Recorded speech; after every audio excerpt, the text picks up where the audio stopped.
Oh my! Well, of course you did. Isn't it? It's sort of his second home. I never met him, actually. Is that no? Oh well, you do repertory. That's kind. I could see that. Yeah, I mean, we've opened in the premieres of all of his films. I know. But I'm doing a complete retro. I saw. Yeah, that's fantastic. And you started to talk about Frederick. Yeah. That you just met him, and that. What was that like? Despite a number of times when people would tell me how crotchety. Well, I don't want to use that term. No, I've never had that experience. Very, warm, congenial. Extremely, very congenial. He was only here for a half hour, an hour. Yeah. We had coffee and we talked business, basically. No, he's incredible. Yeah, and he's in great condition. He's a skier. I know you kind of want to say, "Don't ski. We need you around as long as." But I know, of course. Oh yeah. My friend Norman Lloyd, who's 102 years old, just quit tennis at the age of 100. I don't think he would have gotten to 102 if he hadn't played tennis all those years. Right. But tennis, less chance of a broken bone. Just saying. I don't know. When you're 99 and running around the court, I don't know about that. You know.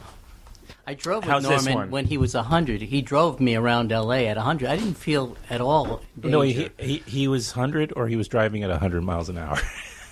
Well, he was driving rather slowly, I might say. But he was a very good driver and very careful. As I was doing some due diligence in anticipation of our conversation, I was looking, poking around, and I saw whenever Bruce Goldstein you're almost always paired with Norman Lloyd. In really? in appearances, I'm quite younger than he is. Oh, I know that. Although I am. I could. You could I say will that be qualifying for my half-price MetroCard soon, but. I see. But no, 99.9% of the world is probably younger. Can claim they're younger than Norman Lloyd at this stage. Yeah. I think everybody. Norman is the last link to old Hollywood. Seriously. He's the last survivor of the Mercury Theater. Right. Incredible. We just showed the Pagnol trilogy, Marius, Fanny, and César. Mm-hmm. And Marius, of course, was played by the great French actor Pierre Freinet, who also, he's in Grand Illusion. He plays the aristocratic officer. Yes. Norman was on stage with him in 1935 in a play called Noah. My father was born a year after that. That's just remarkable. Yeah. So Norman was married for 75 years, too. I know his wife passed away only a few years ago. It's remarkable. I knew his wife. She was remarkable as well. After tennis, she might be the second reason he survived so long. His wife was a second or third cousin to Betty Comden, which of Adolph Green and Comden and Green, who I knew quite well as well. Yeah, wonderful people I've had at the theater over the years. A lot of them are gone now. Eddie Bracken, Comden, and Green. It's a remarkable opportunity for you, right? It's wonderful to meet these people, and so many of them turn out they're normal mensches. Adolph Green, the greatest movie buff I've ever met in my life. He had the most incredible memory. Yeah. When I first met him, he was really into silent movies. He said, "You playing any silent movies down there?" And I said, "Yeah, I've got one coming up this week, and it's really obscure, though. I don't think you've ever heard of it." He said, "Try me." I said, "It's called Surrender." "Oh yeah, with Ivan Muzhikin." Ivan Muzhikin he was famous in his day, but he's now an obscure Russian actor of that period. We just showed a film the other day, a 3-hour silent with him, called The Late Matthias Pascal by Marcel Leverrier. Mm-hmm.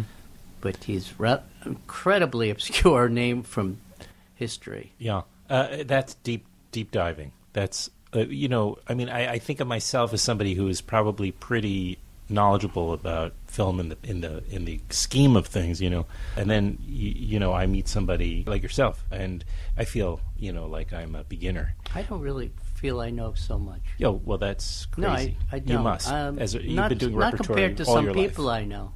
Well, that's the thing, though. You have access to that level, and they're in a bubble because they don't talk to you. Can't, But I understand what you mean. So I have certain specialties that I consider myself an expert on, like the pre-code era. Right, Harold Lloyd. I'm crazy. Silence, silent comedy, and these are things that I've nurtured here. Yeah, and many other things. But I have to go to experts and consultants occasionally. I do have a great knowledge. I like to say I'm catching up with my new movies, everything made after 1950. So, Yeah. So I mean, I'm pretty well versed I up understand. into the But you're 70s. comparing- I don't go to the movies anymore. I made my first trip to the multiplex in 5 years the other day. Which one was that? I went to see La La Land. Where'd you see it? I saw it at the it's not Lowe's anymore. AMC Lincoln Uptown West. Square. Yeah. Which is, I forgot how nice those theaters are on a huge screen. And it was not a bad experience. It was better than my last multiplex experience. I was really amazed that the audience didn't talk. And only one phone went off during the show, which happens at Film Forum too. All the time. Yeah. Yeah. Well, it mentioned something like that, and at the risk of getting off track a little, I know that people, even myself, have made the accident of forgetting. It's just a human error, and we all have phones with us now, so it does happen, even with a polite disclaimer at the beginning of the at the show. Well, it was really bad in the beginning of cell phones. Right. People would start conversations in the middle of movies saying, I'm in the movie theater, I'm watching a movie. They don't do that anymore. People know that No, much. and in fact, I'm sure you've read quite a bit about the new Alamo Draft House and that we have in Brooklyn. Well, they made a big deal about the woman on her. Remember that? Yeah, Madonna, even. Or that might No, have been they had different a experience. Alamo in Texas, the people original one, Yes. had a trailer Right. using the voicemail of a woman pissed off that they stopped her from using her. Oh, right. That was a classic. That was a wonderful service they did everyone. They will escort you out of the theater if you turn on your phone once the lights dim. It's so funny that Alamo, which has the worst interruption possible, we're taking the last order now, would throw people out for using their phones. But I think that's great. Well, yeah. I mean, to be honest, I've never actually seen a film there or any of these kinds of theaters, but the idea is kind of foreign to me, getting food. In Las Vegas, I can understand it. The MGM Grand Hotel used to have that. They used to have a 35-millimeter theater. They showed MGM movies, and they had a cocktail lounge, and skimpily clad waitresses would take your order. I thought that was great. Let me write this down here. Okay? I think those days are long over. You may run into, Joey Bishop in the lobby or something. Well, this is, I could see I'm in trouble already, Bruce. I'm now over my head, and in terms of just how much fun talking to you would be. So, but I just want to let you know, it's a very, as you can see, informal on some level podcast. So there's no. I could see that. There's no. Yeah, I mean, I kind of want to talk. Don't to get you. heavy. It's gotten heavy before, but Frederick's been on. Frederick Wiseman's been on. Oh, Fred's been on? He's been on, in fact, maybe twice. Yeah, in but fact, he goes on a lot of things. Yes. Well, and I say thank you, and he goes, well, you're, doing me a great favor by letting people know. And yeah, he was very nice about the retrospective. He thanked me for doing it. I said it's a no-brainer. We're showing all the early films. The early Kitty stuff. Cut Follies, Right. and High School and Restored Prince, and then all these films that don't get screened. Because Fred's very careful with how he distributes his films. They don't put them out on DVDs or anything. So this is a rare opportunity to see those films. I actually transgressed because I've been working with Zipporah trying to get him also to do more of a longer conversation, because talking to Frederick Wiseman for 20 minutes it's very intimidating, because there's so much to say, I'm so interested in much more. But if you go too far off in 20 minutes when you're talking about such a long career, so much he has to. He's okay talking about the beginning. Yeah. Well, right. Some but people I just haven't had Some that. people are no. Right. They want to be considered contemporary. They're interested in what's going on now. He's very contemporary because he's always got a new film out. And he's obviously confident, and there's no he doesn't feel like if he talks about the past that it's somehow it somehow compromises the perception of them today. It's ridiculous. So and what does he care? He's making these movies. They're always embraced by the community of people that like those types of documentaries, and so he has nothing to prove. And these films were showing very limited screenings. Some of them are pretty obscure subjects, but we're showing them once or twice. I think we'll find the audience who wants to see them in those screenings. When is that happening, since you brought it up? It's at the end of the new calendar that's coming up, which I think is the end of April. Mm-hmm. We're tying it in with a new ballet of Titicut Follies. Yeah, I heard about that. Believe it or not. Oh, I do. The James you talked about Sewell Ballet. Fred's going to be at some of the screenings doing a Q&A, and James Sewell, the choreographer, will introduce a screening of Titicut. Mm-hmm. Last time he was on, I have interviewed him 3 or 4 times, but only twice for the podcast. And the last time he was on, I think he did talk about the ballet of Very Titicut curious Follies. to see that. Yeah, considering it's about a home for the incurably insane, or however they want to put it. People should start there, because it was not only his first film or feature, I think, but that it was groundbreaking. And Did he make shorts? I'm sure. I don't know. I don't think so. Maybe not. But There may not have been shorts. I better look into this. I should know, shouldn't I?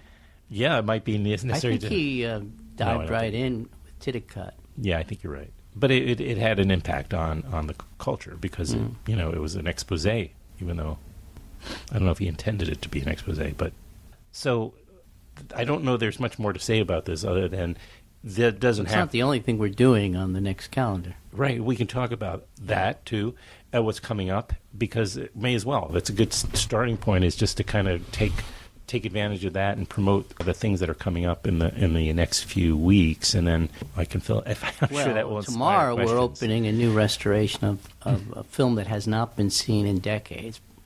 Apart from a single screening we cleared in 2009 at MoMA, it's called Panique by Julien Duvier. It's a film noir, French film noir, based on a novel called Mr. Heyer's Engagement by Georges Simenon, the most translated French author of them all. Did you know that? No.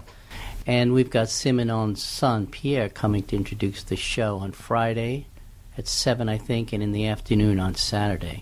So that's an event. And on Sunday, following the 12:45 show, I don't know when this is going to be podcast. It doesn't matter, because even in the past, it's interesting. Yeah, I forgot podcasts are not we're not live. real time.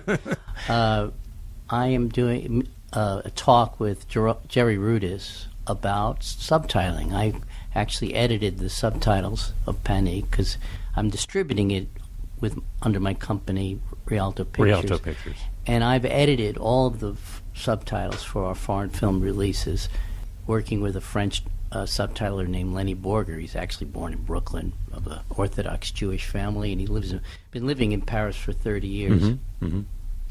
So Jerry and I are doing a talk on how we subtitle these movies. When is that? It's Sunday. I'd it? like you to come Sunday afternoon, following the 12:45 show of Panique. So we're going to show Panique, and right after that, we'll be doing the talk. And I'm also going to give a thumbnail history of subtitling in the movies, how it came about, starting in the early 30s. Can you give a super, like a broad stroke type of description of that? Since you brought it up. Didn't I just do that? I guess. But well, I'm going to start it started in the 30s, like, in other words, subtitling as a technique, because what happened was, in silent movies, of course, you could change the intertitles, and it could be shown anywhere in the world very easily and cheaply. But there was a problem when sound came in. Hollywood lost half its world market. They didn't know what to do. So they made multiple language versions, and meanwhile, the foreign films, which had been able to penetrate the U.S. market the same way American films were able to penetrate the international market, were now marginalized as art films, and it didn't pay to dub them. They started dubbing films by the mid-'30s in Hollywood movies all around the world, but not foreign films. The market was too small.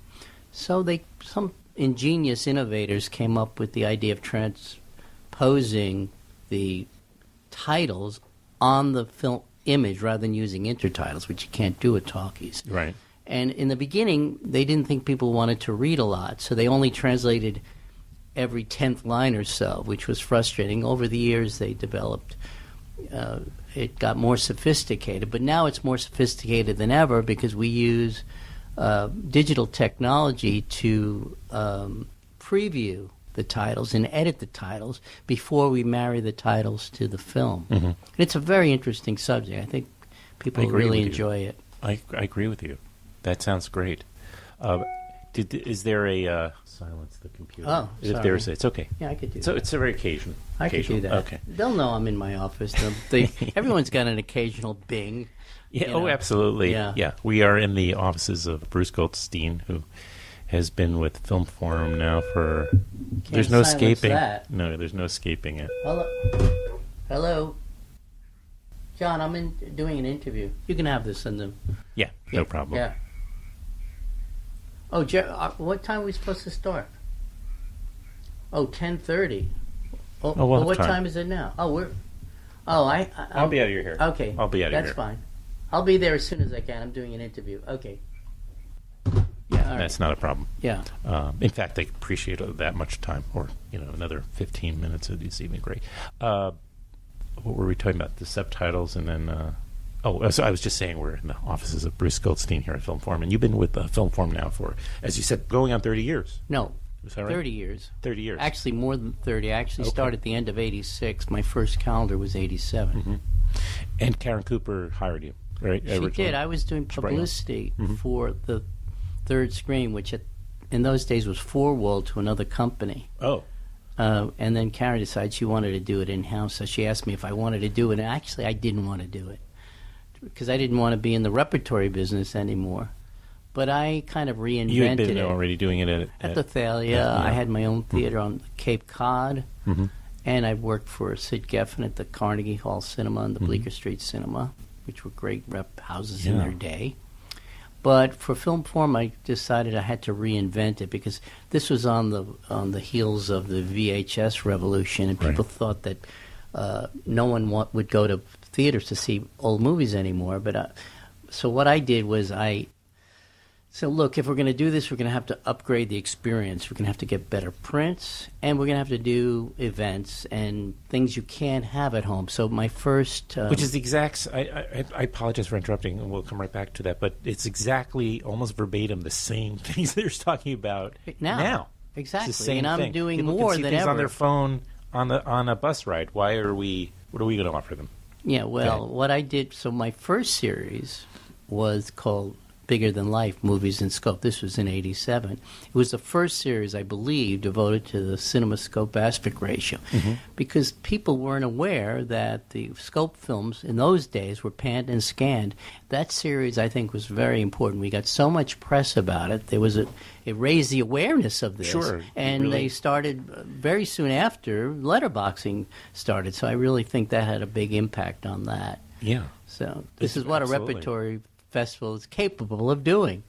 It's a remarkable accident because I do recall as a very young man, maybe still a teenager, that being introduced to this concept. I'm like, I had been watching VHSs at home and growing up in Queens, and we were so blown away by being able to do this at home.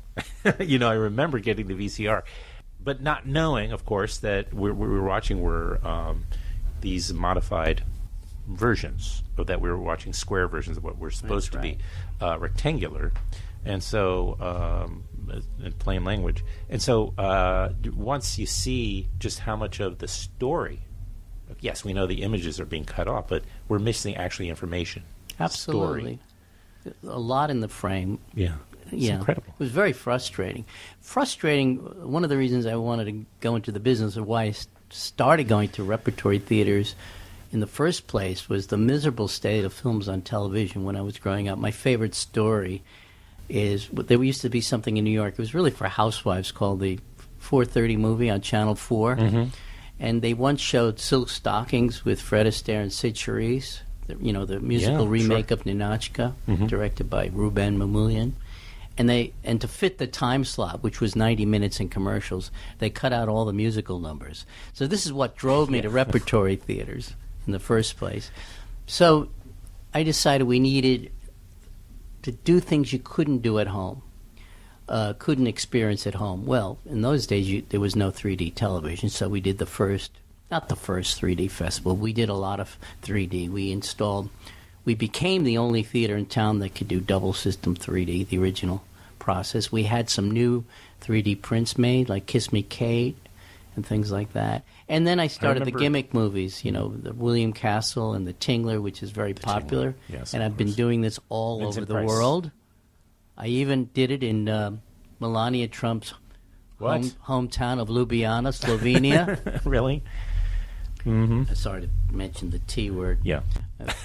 The Tingler with Vincent Price, I believe, doing the interrupting the film, right? Yes, I created a kind of a happening that happens in the movie where we put a plant in the audience who gets tingled, and the ushers are discovering it. It's very terrifying, actually. Is it? Yeah, it really is. It just sounds so funny. Because originally we wired the seats, which is what Casa supposedly did. He didn't really, and that got some attention, but it didn't really scare anybody. What I do is something quite different, which I will not reveal right now because it's kind of a trade secret. Okay, Mel, maybe off mic you'll give me the scoop. But it's actually terrifying. Oh, okay. Yeah. Next time, and I added some other things. Are you going to do it again someday? Do you feel? I'm a little sick of it, but we'll probably work it in somewhere. Maybe this summer, because I'm doing another Double Features Festival, which was a great hit last year. We did a series called The Return of the Double Feature, and it was a blockbuster for us. So I might make that a tradition every summer to do a summer festival of double features, kind of like what the Thalia did in the 40s and 50s. Right. Well, I was living in Boston in the 80s. I mean... you mean the Coolidge Corner? I did live near Coolidge Corner. I mean, was that the theater you're thinking of? It wasn't. Yes. Well, I did live right around the corner off Harvard Street for a period of time, right by the Coolidge Corner Cinema. But I also, and I was talking to somebody else recently about the Brattle Theater because when I was living there, they also, finally the Hitchcock American. Oh, the Brattle, of course. Yeah. They came back into circulation. So it was an interesting time. But I would go to the Harvard Theater. Harvard Square Theater. That was a great theater, but that was not a repertory theater. But they would show double features that was a double repertory. Well, it's not exactly a grindhouse, but it was kind of a sub-run house, what we used to call it. There's no such thing anymore. Well, in the old days, they used to platform releases. They would open at the big downtown movie palaces first, for a few weeks for their initial runs, like in the really old days, for example, the Low State in Times Square or a big theater like that for a few weeks, or Radio City Music Hall, even a bigger venue. And then after that run, it could be if it was a hit, a month, maybe 4 weeks, and then it would go into neighborhood theaters. Right. And then after neighborhood theaters, there was the sub-run. These are the cheaper houses. I remember and those. then finally it would wind up in the grindhouses, I see. We had the You know what a grindhouse is? It's like on 40. We used to have them on 42nd Street in. That's where I saw a lot of double features. In Boston. Go for two Marx Brothers films. In Boston, it was Washington Street, right? Paramount Theater downtown. Oh, I don't know. You don't remember this? I never ventured. That I would. I used to love that. There was a theater. I swear to God, in the 70s, there was the Paramount, which was $1, and they would show amazing things. It was a grindhouse, and it was, it was a downtown raucous movie theater like 42nd Street. But they would dig up films like Cheyenne Autumn in 35 millimeter by John Ford and put them on unlikely double features. It didn't matter. They weren't programmed. They were just booked, if you could see the difference. Then there was the theater down the street, the Stewart. That was 50 cents. That's what they used to call an itch house because it was basically a flop house. Okay. For homeless. Bedbugs. And they would show the same Three Stooges short over and over and over again. But that also had interesting double features. Yeah. So, but these days are over. Those kinds of theaters don't exist. But even we had, I following your, now a lot of theaters are coming into mind from when I was growing up. But I do remember going to a lot of double features, even in Times Square. Like you'd see two Marx Brothers. So they would always show a day at the opera, night in the Night at the Opera, Day at the Races, and they would show. They pair two like Key Largo with Casablanca or something. Where was this? Times Square. I don't know. In Times Square? Yeah, like on 8th Avenue. And you're thinking of the Hollywood Twin. Maybe. Yeah. Is that Times Square? That's 8th Avenue. That became a double porn theater. You know the I remember twin that the Rare Twin Porn Theater. It was the Rare Twin Repertory Theater when it was the Hollywood Twin, but. You know the famous poster of De Niro walking down the street Sure. in front of a movie theater? That's the Hollywood Twin. Oh, I thought it was the Variety. No, that's on, Third Avenue, no. where I That's the live Hollywood near. Twin. If you look at Okay. that poster, Okay. yeah, in Taxi Driver. I'm Yeah. talking about, No. yeah. I'm right there with The you. Variety was used in several movies. There was actually a indie film called Variety, set in the Variety. Is that right? It was the oldest movie marquee in town. It said Variety Photo Plays, and it became a legit playhouse. And they covered up Yeah. the photo plays. I got so pissed, and then they tore the building down entirely. How does it feel walking around New York City when so many of institutions that are part of your identity? I mean, essentially, when they're you can't. Are you resigned in that sense? Yeah. And you just the only progress. Well, this is also what keeps us going to try to keep the spirit alive. Anyway, But the recipe still works. You're not reinventing the recipe necessarily. You may in a occasionally. way, I've tried in some certain ways. I've tried to reinvent the recipe by doing long runs of classics, and having a regular policy of it, I should say. No one else has ever done that, and I don't think anyone else is really doing that to the extent we're doing it either anywhere. Yeah. I did mention that the Alamo Draft House, and I only bring it up again because I have to go there, I guess. Yeah. There's one in Brooklyn now, right? Yeah. They brought one to I like beer, so that's good. Yeah, and they do have they probably have a good selection, I'm guessing. I only bring it up because it's one example, and I know your friend and mine, Jake Perlin, recently opened the Metrograph, and we have the IFC Center, which I understand is adding some rooms. Yes. I don't know. Well, the Quad is a four-waller, but they've historically, but they're adding a repertory room. No, the Quad is going to have a repertory screen. Yeah, that's what I heard. Yeah, and they've renovated. I'm just saying there's a bit of a despite the pessimism about theaters, it just doesn't. In New York, anyway, we seem to have something of a revival going on. It seems to me a revival of the revival. Yeah. Well, or there seems to people are investing in bricks and mortar theaters. I think people like the business; they find it glamorous. I know Jake is enamored of it and loves doing it. And actually, Jake worked for me, and so did Harris too at the IFC Center. They love the business. Yeah, but I mean, patrons and showing films. And Jake, me, loves to see audiences reacting to movies. Yeah. My point is, there's still people willing to spend their money on theaters and having the theater experience. I mean, this is kind of do you know what I'm saying? Old hat. I mean, people have said this. There's nothing like seeing it with an audience. It's absolutely true. There's certain films that just don't work at home. I mean, I don't want to see silent movies at home. They just don't move me. Well, when you see a projected on a screen with live piano, it's fantastic. What an experience! And not just silent movies, just about anything. But that's an example. I understand. Yeah. So you're at this stage of the game. Then you're still enthusiastic, or I should say, optimistic. Yeah, we've had last year. We had one of our best years ever in repertory. It was a kind of a blockbuster year for us. And it was not for the rest of the. No, the whole theater did well. But the repertory, the whole. No, theater, I wasn't going to say. No, the whole I'm theater just talking about did. the economy in general. The film forum is doing quite well.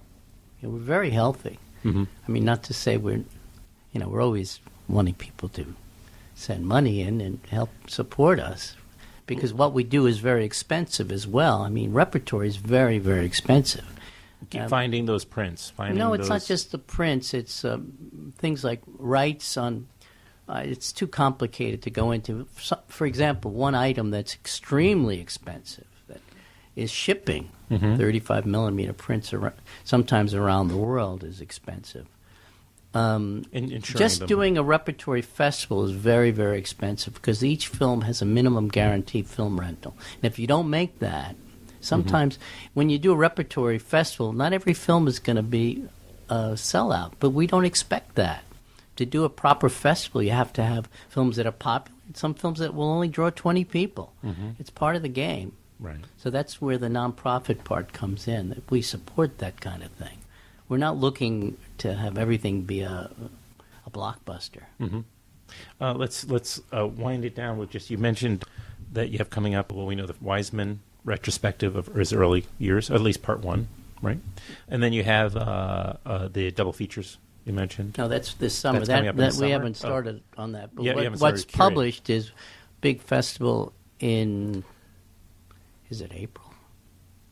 Or March and April, called the British New Wave. Mm-hmm. And it's all those films from the early 60s, like Saturday Night Angry and Young Sunday. Man.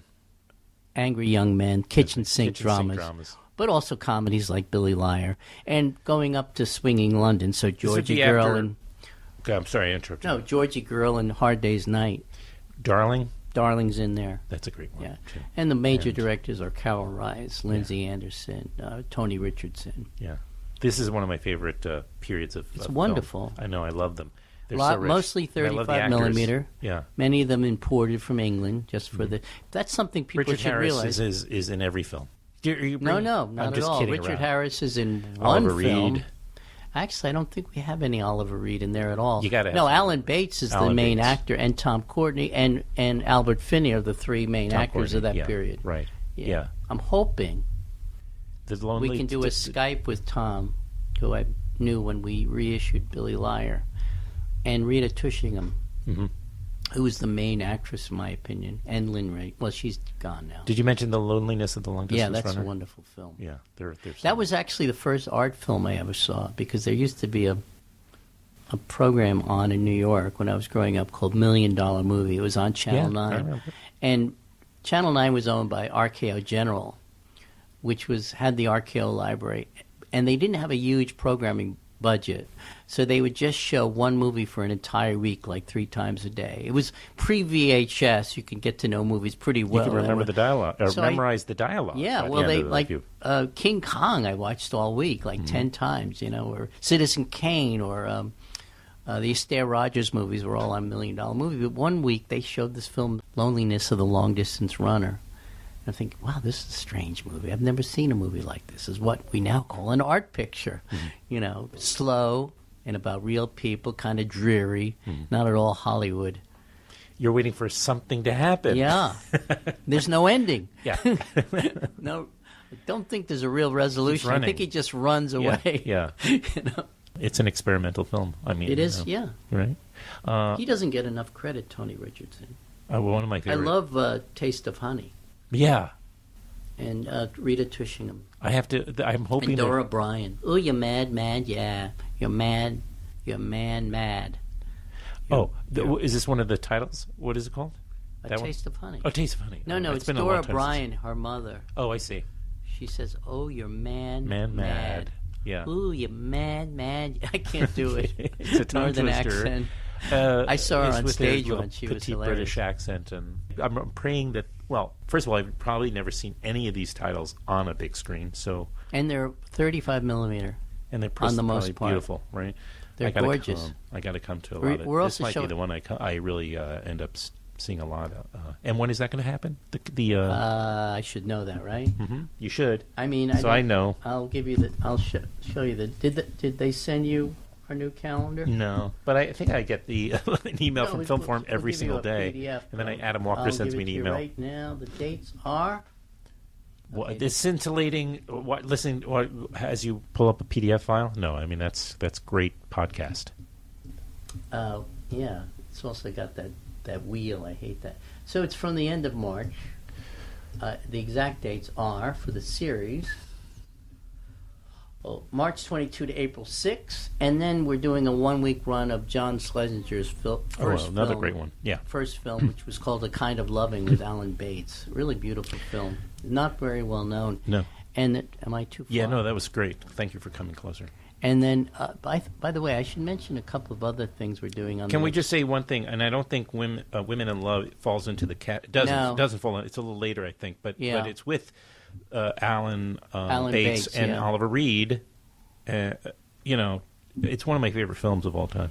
Well, I remember when it was a huge repertory title, and it isn't anymore. I know, but they would always pair it like with Harold and Maude or something. It was just one of those pairings. Well, yeah, there were classic repertory pairings in the old days. Was MASH and Brewster McCloud, for example. Yeah. exactly. One other film, a couple of films I want to draw to your attention. Please One do. is Yeah. we're doing a new restoration of Beat the Devil by John Huston with Humphrey Bogart, Jennifer Jones. This is a version that has not been seen. When it was first released, they previewed it, and the audience couldn't understand it, so they went back and re-edited the whole thing, making the whole thing into a flashback, censoring some material. This is the actual original cut. It's 4 minutes longer. Also, it hasn't been seen in a decent copy in decades. There are many, many versions floating around on the internet, which are crap. What? I mean, just horrible. This is from the original camera negative. Okay. John Huston, this was the original way he intended the film, right? Well, can you say? Yeah, I think so. It's hard to say. He was an auteur when there were no auteurs. I mean, he was an auteur, John Huston, right? Yeah, absolutely. I mean, even though he was in the Hollywood system. He followed in Preston Sturgis's example. And just was around during this incredible... He was a screenwriter who wanted to direct. Sturgis was the first who got to do that. And I think Huston was inspired by that. And he was a true auteur in that he actually wrote and directed. And acted. He wrote the screenplay of Beat the Devil with Truman Capote. It's based on a novel by Claude Coburn. What year? What year? 53. 53. Yeah. We're calling it the Unseen, Complete, Uncensored version. Well, I'll be there for that, too. Okay. I would love to see that. We're also doing a new restoration of Mizoguchi's Ugetsu, which is gorgeous. It's unbelievable. The old version really pales. Okay. Don't you know not to interrupt? I think keeping them on schedule. Yes. We're done. We're done. Okay. Yeah, we are done, actually. Right. We ran over, and I appreciate it. Okay. Thank you. Well, thank you for the part one. Maybe we'll do something else some other time. But this is that good enough? Oh, it was fantastic. You're a fantastic guest, and I'm only sorry it took so long to do this. But thanks again for squeezing this in. I appreciate your time. So thank you. My pleasure, Adam. That was nice. That was very nice.